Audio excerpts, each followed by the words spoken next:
ઉનાળાની શરૂઆતમાં જ કેરી રસિકોને કેરીનો સ્વાદ લાગશે કડવો. અમદાવાદમાં કેરીના રસને લઈને ગ્રાહકને કડવો અનુભવ થયો છે. બોપલ સ્થિત ગ્વાલિયા ખાતેથી કેરીનો રસ લેવામાં આવ્યો હતો. કેરીના રસમાં દુર્ગંધ આવતી હોવાનો ગ્રાહકે આરોપ લગાવ્યો. ગ્રાહક દ્વારા એએમસીના ફૂડ વિભાગને ઓનલાઈન ફરિયાદ કરાઈ હતી. ગ્રાહકની ફરિયાદના આધારે એએમસીએ કાર્યવાહી હાથ ધરી. આરોગ્ય વિભાગ દ્વારા ગ્વાલિયા સ્વીટ્સને નોટિસ ફટકારવામાં આવી છે. રસના સેમ્પલ લઈ ટેસ્ટિંગ માટે મોકલવામાં આવ્યા છે.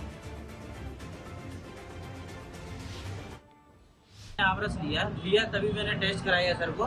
दोनों लोगों ने टेस्ट किया, आमरस अच्छा है, लेके गए। फिर ये वापस लेके आए कि ये आमरस खराब है, नहीं अच्छा लग रहा है। दूसरा वाला टेस्ट कराया, बोला पैसा दे दो, तो मैंने इनको पैसा दे दिया। इनका आरोप है कि आपने बदतमीजी की उनके साथ। कौन सा चीज का सर? ये खींच लेने का प्रयास किया? नहीं, मैं वो कैमरा है, इन्होंने ही खींचा, मैंने कोई नहीं खींचा। वो उनके पास में ये रस फ्रेश है, फ्रेश रस है ये। हाँ सर, ये जब आए तब टेस्ट करके लेके गए, इनको अच्छा ये लगा रस का जो आपके पास जो जत्था है वो फ्रेश है। सर आप जब आए तो टेस्ट किया तो सर वो अच्छा था तभी लिया। फिर दोबारा आएगा बोले बराबर नहीं, तो मैंने दूसरा टेस्ट किया, नहीं लेना पैसा किया तो मैंने पैसा वापस दे दिया। આ રસમાં પહેલાં હું અહીંયા આવ્યો હતો, પહેલાં મેં પછી ટેસ્ટ કર્યો તો મને ટેસ્ટમાં ગડબડ લાગી, પણ મેં કીધું એક ચમચી ખાધો હશે એટલે એવું લાગશે.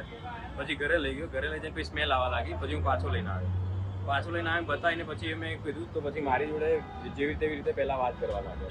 પછી કે હું તમને બીજો આપી દઉં. પછી મેં આ રસ માટે પછી મેં એમને એવું કહ્યું કે તમે મને પેલો જૂનો રસ જે હતો એ આપી દો, નવો રસ મારે નથી જોઈતો. મેં જૂનો રસ જ્યારે લેતો હતો ત્યારે મારી જોડે હાથમાં